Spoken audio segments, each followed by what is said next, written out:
As the ladies set out to meet the gentleman, Mr. Howard has been asked to distract the chaperones. The charming ocean's pausing, and the waves lie still and gleaming.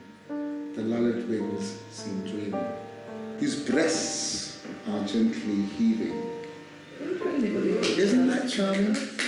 But no wonder people swoon. How nice it was to meet Mr. Howard, who appears to be a charming, urbane, sophisticated, talented young man with marvellous manners. With a full but soft emotion. He's black. There's no other way of saying that. Very handsomely black and with very, very charming manners and a most alluring personality. Are we being stood up here? If we have been stood up, I will not be happy. Oh, here we go. Afternoon. Afternoon, says. Are we well? We are very well. So what do you think of Now Mr. is Howard? when you need a... All right. Very polite, wasn't he? Yeah. He's a bit freaked out by our welcoming committee. I thought it was quite funny. Ah, Everett. Here comes Everett. This is what we're thinking, that we would, at one point, organise, and this is where you come in, GB, organise, like, a dinner for the chaperones, like somewhere really far away. Like London? It's about 4 days away. Can we send them shopping for the day? Like, and send them... Miss Samuel's initiative to encourage romance is going to plan. But unchaperoned, Regency decorum is soon abandoned. We should all, like, wash the arms of the men, just, like, while we're allowed to. Yeah, and something that you're not allowed to do. Yeah. Oh, my God, we've actually touched hands. Squeeze me, squeeze me. I like the fact that you've taken off your jackets. Miss Samuel had this idea, we're going to go up for a, unchaperoned picnic on the hill with the boys. Don't tell the chaperones, we're going to have, like, gin and lemonade. And I was like, that's nice, but it's not really bad, is it? I felt like, I've got to do something much more extreme. We've got to kind of lead this to another level of badness. Because if the worst thing you can do is go without your bonnet or something, that's not really kind of going for it.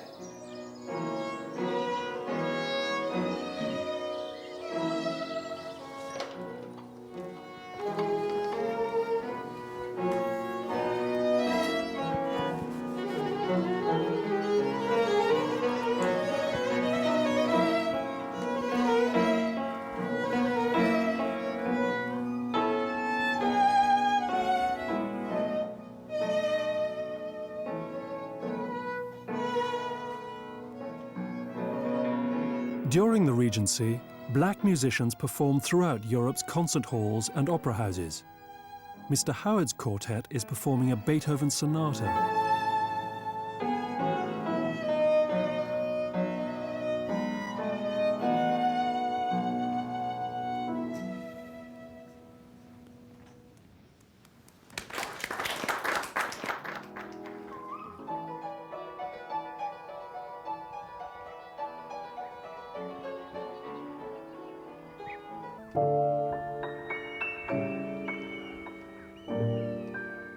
Dawn. Today, the gentlemen of the house will host the Fancy, a sporting fraternity drawn to a remote corner of the Kent Church estate by the promise of a prize fight. Professor. Good morning, gentlemen. Good morning. Good to see you again. Good to see you indeed. And the big day has now arrived. In the Kent Church Bruisers camp, Captain Glover is leaving nothing to chance. Well, you need some breakfast. What's the good diet for this morning before the fight? With blows to the stomach and to the solar plexus, the stomach might rebel. So I think a light breakfast.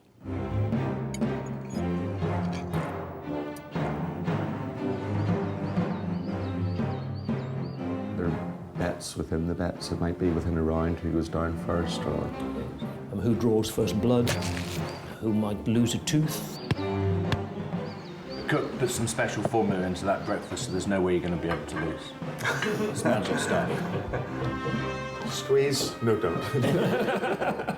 Can you crush an egg? I definitely have the advantage on the looks front, so that's one thing for that.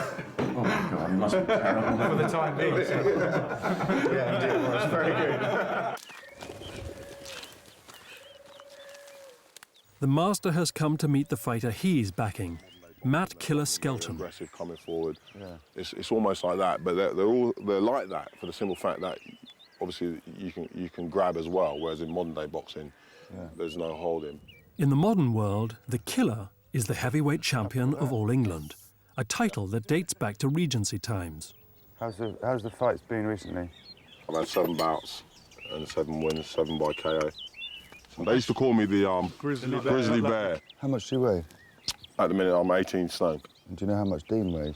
I think he's slightly under. I think fitness really is on my side. So for the sake of our wagers, when do you think you're going to get him? Hopefully, I would have exhausted him in the early round. I think just go for the kill at the beginning. Just knock him out first round. The fancy embraced sporting enthusiasts from all classes of society. The regent himself was a devotee, but so were servants and even highwaymen.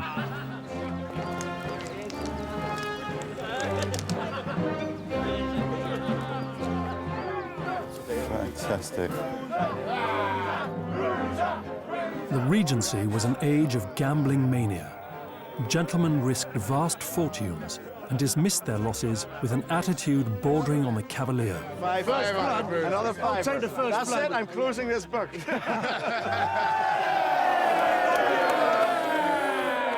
Gentlemen of the fancy, the first fighter to make his appearance will be your local hero and champion, Tim Dean!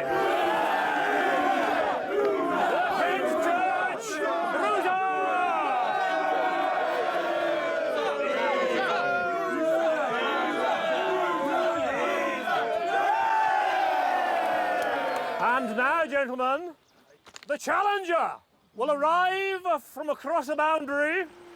Give him a Kent Church welcome, gentlemen.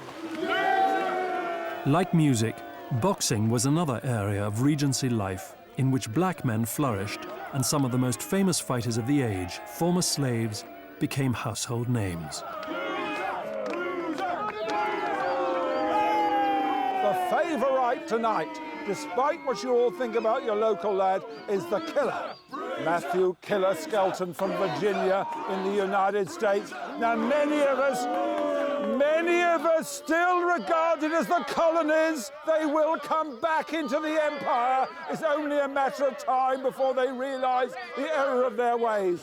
Jeez. Oh, bruiser! Fighters, set 2. Regency boxing predated today's Queensberry rules. For it, Bruiser! Come on, Mr. Dean! Come on, Bruiser! It combined punching with wrestling and was always bare knuckle. Who wants to bet the favourite? Who's going to show first blood? First blood! First blood!